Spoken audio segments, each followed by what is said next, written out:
ആമേൻ ആമേൻ.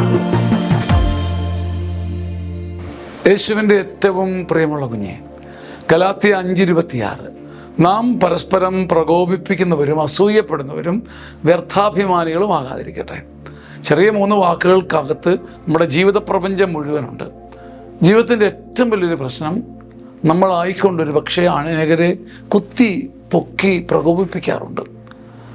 അത് ആരെന്നും ഏതെന്നുമില്ല, നമ്മളത് ഒരാളെ കുത്തി മുറിവേൽപ്പിച്ച് ഒരാൾക്ക് ശരണക്കേട് കൊടുക്കാൻ നമ്മളെ മുമ്പിലാകാൻ സാധ്യതയുണ്ട്.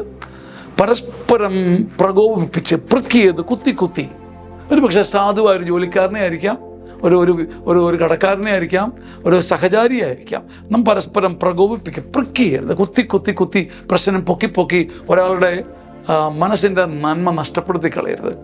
അസൂയാലക്കളാകരുത്, വ്യർത്ഥാഭിമാനികൾ. ഞാൻ കണ്ട അനേകം മനുഷ്യരുടെ വലിയൊരു പാപമാണ് വ്യർത്ഥാഭിമാനം. ചെയ്യേണ്ടതുപോലെ ചെയ്യേണ്ടവരോട് പറഞ്ഞു ചെയ്യാൻ നമ്മളെ വല്ലാത്ത ഒരു അഭിമാനം, ഒരു ദുരഭിമാനം നമ്മളെ വന്നങ്ങ് മൂടിയിട്ട് നമ്മുടെ ചാലകശക്തി നശിപ്പിച്ച് കളയും. കൊച്ചു വാക്കുകളാണ്. കുഞ്ഞു വാക്കുകളിലൂടെ ജീവിതം ഒന്നുകൂടെ പരിശോധിക്കാം. ആമേൻ ആമേൻ ആമേൻ.